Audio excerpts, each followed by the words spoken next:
dear. That sounds like the ventilator's a bit off. Shame. It sends a lovely whiff of joy into the air. Terribly sorry about the telly in there. People keep stepping on the cable. Oh, we're back again. Hello there. You must be the winner of the Uncle Jack Fan Club's Get to Know Jack contest. At least I hope you are. Well, the bobbies at the front door have been very sloppy indeed. As you know, I'm Uncle Jack, and I'm always happy to meet my fans, especially if they can help me. Over on your right, you'll see the news feeding machine. That's how you feed me the news stories I'm supposed to read. To your right. Your right. You'll see 3 news stories to choose from. Do try to give me a happy one, won't you? Sometimes the writers get a little mischievous. You can only feed me news after I finish reading the preview story. The machine will light up to tell you when to send me more. Isn't technology wonderful? You'll have to wait for me to finish the story I'm reading before you send me another one. You wouldn't want me to get muddled, would you? No, of course not. Just press the send button below the news story you want and whoosh, it will magically appear on my teleprompter. Be sure to hit the send button, otherwise I won't get the news story. Oh dear, you didn't send me any news stories. Please send news, or I shall have to do magic tricks, and I don't know any. On in 5, 4, 3...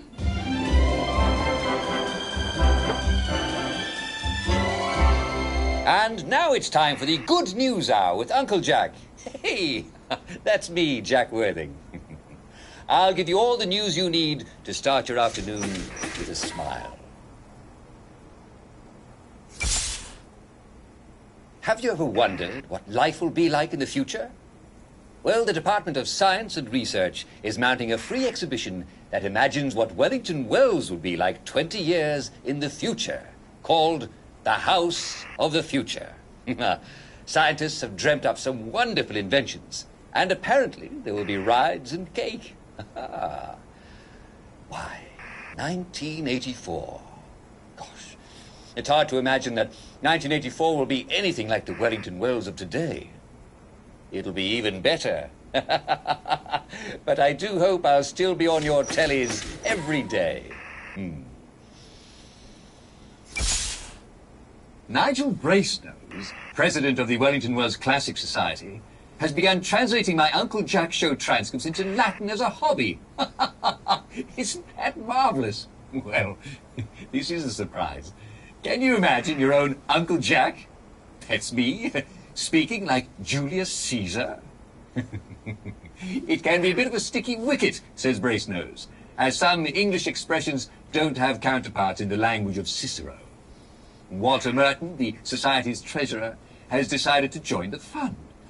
He's translating my show's transcripts into classical Greek. Well, since no one else in the village knows either Latin or Greek, this is indeed a labor of love. Well, chaps, I'm flattered and touched.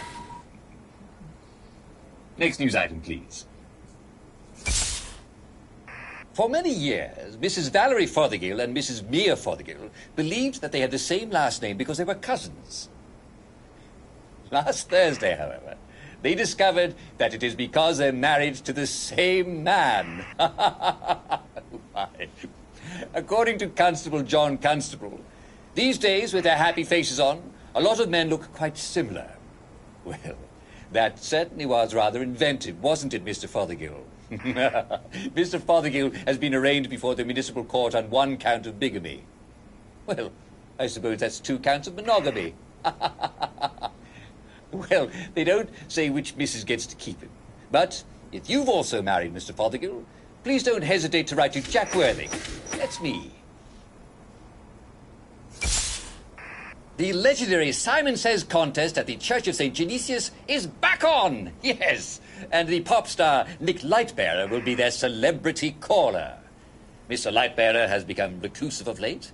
His Christmas concert ended abruptly last year when the singer broke down in tears of joy and, well, he was unable to continue, even after fans appreciatively threw kitchen scraps on stage. His managers assure the singer's loyal fans that he no longer has the very bad cold that caused the rest of his concert series to be cancelled. Oh, well, we seem to have had a bit of a blackout. The boys in the electrical room had a bit too much joy again, I'll wager. Well, I'm afraid we've come to the end of our time. I sincerely hope you all appreciate the fantastic job our producer has done.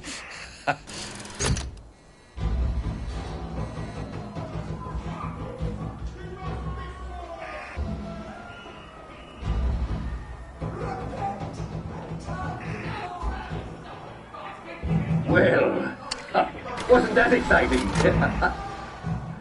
I do wish you could be here, dear viewers. Well, it looks like somebody's having a party at the visitors' gallery. There are so many happy, excited people there. So many. Perhaps somebody ought to check in and, make sure that they're not breaking anything. People tend to get carried away sometimes, don't they? Do you know what makes a party even better? Why, joy, of course. Yes, I bet we'd all have an even better time if somebody would just flood the visitors' gallery with joy, right? You can never be too careful. Anytime.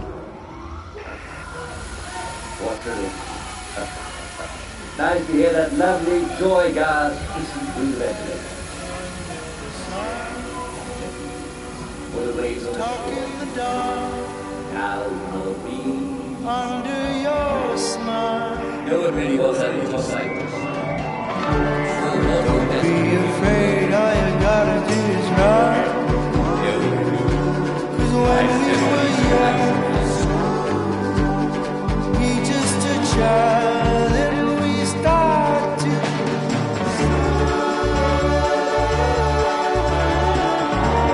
all we do is smile.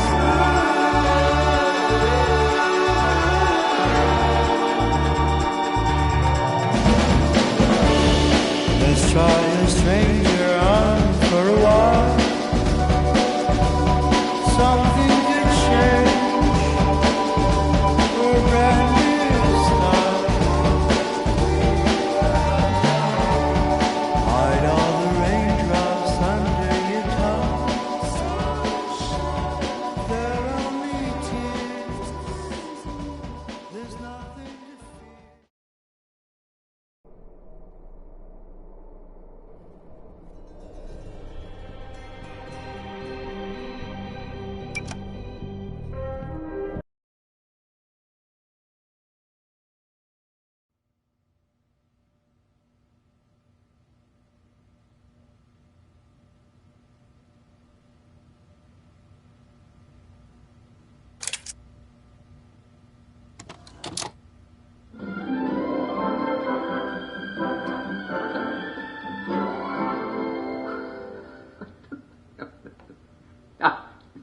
Hello. Welcome to today's edition of Humor Hour, the show where you tell me jokes. Well, actually, I tell the jokes, but you send them in. And the first joke comes from Mr. Prentice Gibson of Claverton Down. Mr. Gibson says, what do you call three downers at the bottom of the sea? Not enough downers. Very good. We're starting off very strong today, aren't we? This one is from Brian E. Ditton of Collier's Lane.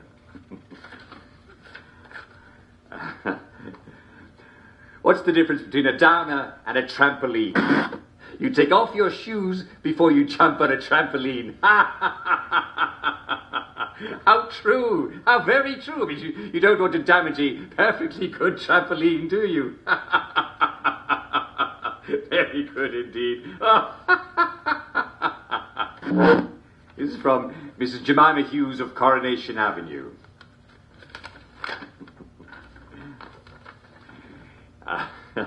And a joke is, if you see a drowning downer, what do you throw him?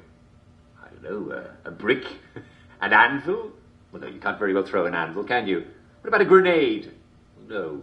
Who has grenades these days? Answer, another downer! I told you it was good.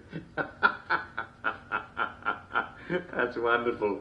It's very good. You see, they both drowned. And here's another one. How do you save a drowning downer? Answer, who cares?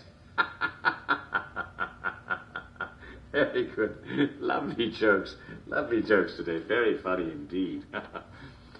And here's one from, not that one, no, this one here. It's from Clive Pritchard of Sladebrook Road. Mr. Pritchard, what do you have for us today?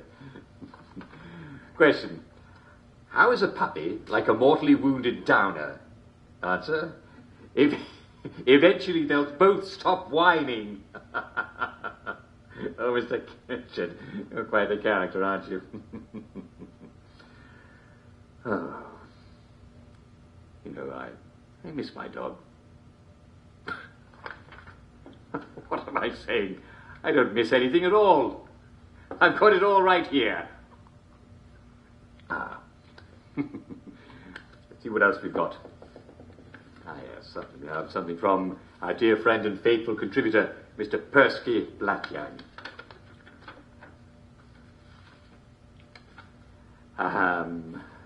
Yes, as you can tell from his name, Mr. Blackyoung isn't actually a real Englishman. He's an Afrikaner from South Africa, but he's doing his patriotic best to fit in.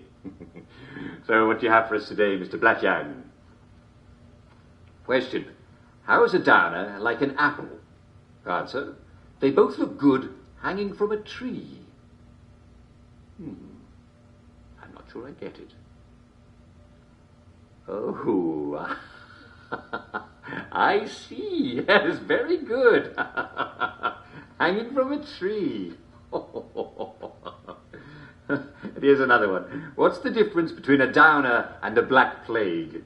Well, one is a deadly organism that can destroy an entire city, and the other is a bacterium. Oh, very good. Well, I think it's going to be hard to top that one, but we must slog on, eh? It's one of our greatest English virtues. I have one here from Mr. Thomas Henchley of Longbottom Circle. What have you got for us, Mr. Henchley? Question: why do we bury downers 20 feet underground? Answer: because deep down, they're really nice people.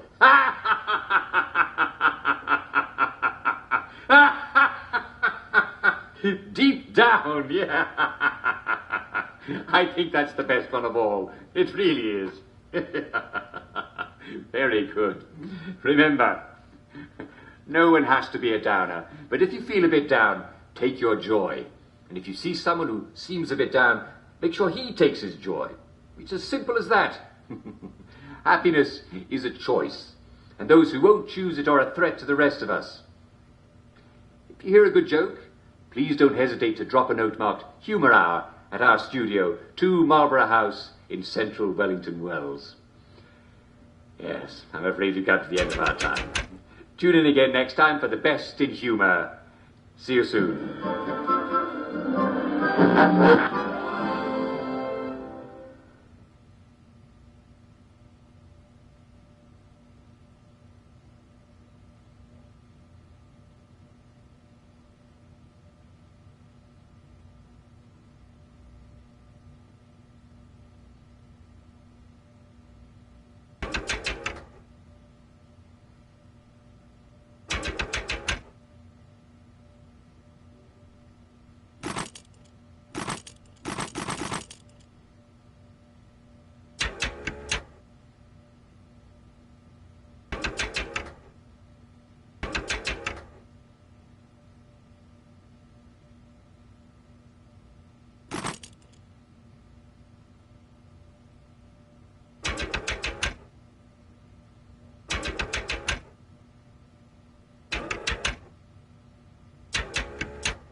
Truth is the enemy of happiness. Isn't that the decision we all made? Oh. But you know the truth, don't you?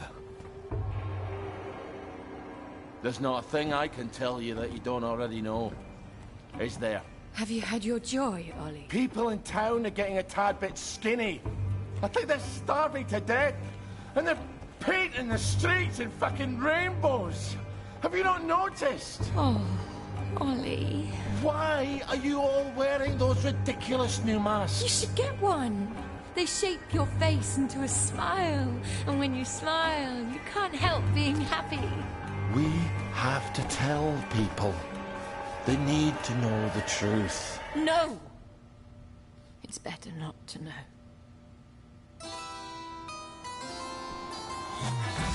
Wakey, wakey, everybody. And it's another fabulous day in Wellington Wells. Do what you should be doing, and you never have to worry. Sally? Arthur, we're practically the only two people in this entire city not stoned out of our minds on joy.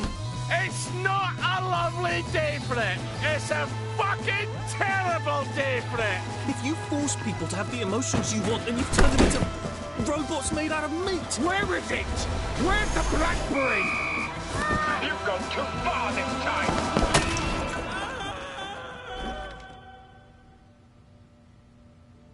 People won't face facts.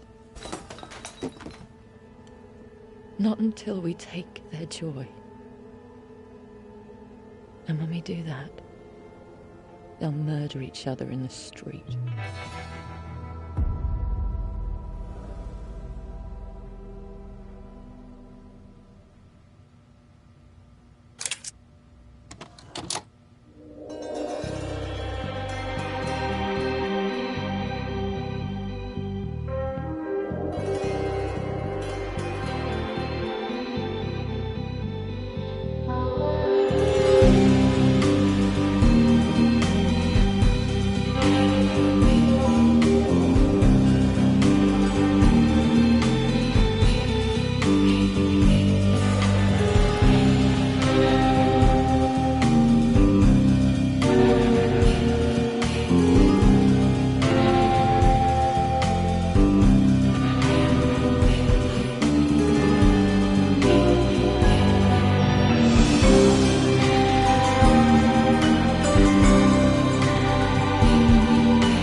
And it's another fabulous day in Wellington Wells.